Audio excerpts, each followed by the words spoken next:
கர்த்தருக்கு பிரியமானவர்களே, கர்த்தர் எப்படி வழிநடத்துகிறார் என்று நாம் தொடர்ந்து கற்றுக்கொண்டு வருகிறோம். அவருடைய வார்த்தைக்கு நேராக நிற்போம். அவர் உமது மன விருப்பத்தின்படி உமக்கு தந்துரளி உமது ஆலோசனைகள் எல்லாம் நிறைவேற்றுவார். தேவன் பாருங்க, நம்மை அழைத்த அந்த தேவன் நம்மோடு கூட இருந்து அவர் எப்படி வழி நடத்துகிறார் பாருங்க. உன் மன விருப்பத்தின்படி உனக்கு என்ன தேவை என்று நான் அறிந்தவன்.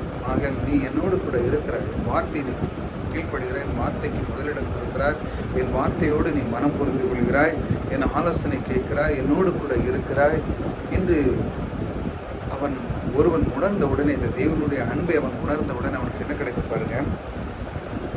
உமது ஆலோசனையெல்லாம் நிறைவேற்றுவார். உமது ஆலோசனை, அதாவது உனக்கு என்ன ஆலோசனை, என்ன தேவை, என்னெல்லாம் தேவை என்பதை தேவன் நிறைவேற்றுவார். இந்த அன்பு தேவன், அற்புதமான இந்த தேவன் ஒவ்வொரு நாளும் நம்மோடு கூட இருக்கிறார். அதனால தான் அவர் எப்படி வழி நடத்துகிறார் என்று பார்க்கிறோம். நமக்கு ஏதாட்டு குறை இருக்கிறார், அந்த அளவுக்கு தேவன் குறைகளெல்லாம் நீக்கிறவர் உங்களோடு கூட இருக்கிறார். நீங்கள் செய்கிறது என்ன? அவருடைய வார்த்தைக்கு இடம் கொடுக்கணும். அவருடைய வார்த்தையை நீங்கள் அழகாக கவனிக்க வேண்டும். ஆம், என் தேவன் என்னோடு கூட இருக்கிறார், அவர் என்னை அற்புதமாக வழி நடத்துகிறார். நான் எதற்கு பற்றி நான் சோர்ந்து போவதில்லை. என்னை கண்ட அந்த தேவன், என்னை தேடி வந்த அந்த தேவன், என்னுடைய வாழ்க்கையை அற்புதமாக மாற்றின தேவன், அவருடைய வழி நடத்தின நான் ஒவ்வொரு நாளும் அறிந்து கொள்கிறேன். ஆகையால் எனக்கு தேவையான பொழுது அவருடைய ஆலோசனை கொண்டு என்னை வழி நடத்துகிறார். வழிநடத்த மட்டுமல்ல, அவர் எனக்கு என்ன பண்ணுகிறார், மன விருப்பத்தின்படி எல்லா காரியத்தையும் செய்ய எனக்கு ஒரு வல்லவர் எனக்குள்ளே இருக்கிறார்.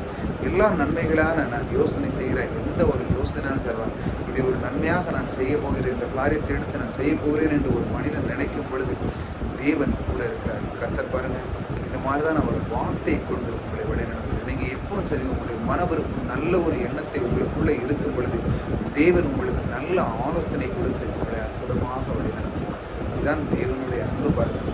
அதே போல தான் இஸ்ரேல் மக்களுக்கு அந்த மாதிரி ஒரு நல்ல ஒரு எண்ணங்களை அவர்கள் உருவாக்க வைத்தார்.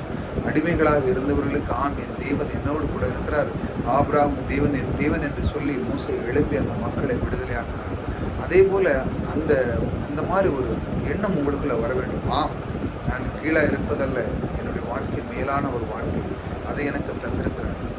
நான் ஓட்டாண்டியாக இருக்கிறதுக்காக எனக்கு சிலுவையிலே மறித்தார் இல்லை, என் வாழ்க்கையிலே ஆசீர்வாதங்களும் அற்புதங்களும் கிருபையும் பெருக அவர் எனக்காக மறித்தார். ஆக அந்த தேவன், அந்த பரலோகத்தில் இருக்கிற அந்த தேவன், இந்த பூலோகத்தில் நான் எதையெல்லாம் கட்டுகிறோனோ அதெல்லாம் பரலோகத்தில் கட்டப்பட்டிருக்கிறேன். பரலோகத்தில் என் தேவன் எனக்கு எதையெல்லாம் வைத்திருக்கிறதை இங்கே எனக்கு செய்கிறவர் அவர் எனக்குள்ளே இருக்கிறார்.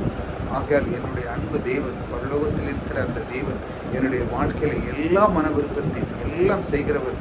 அவர் எனக்கு ஆலோசனை தந்து என்னுடைய வாழ்க்கையில் எல்லாத்தையும் சிறப்பாக செய்கிறவர் என்னோடு கூட இருக்கிறார் என்று சொல்லும் பொழுது அற்புதமான அந்த தேவன் வழிநடத்தில் நீங்கள் அறிவிங்க. இதுதான் நம்ம ஒவ்வொரு நாளும் கற்றுக்கொண்டு வருகிறோம்.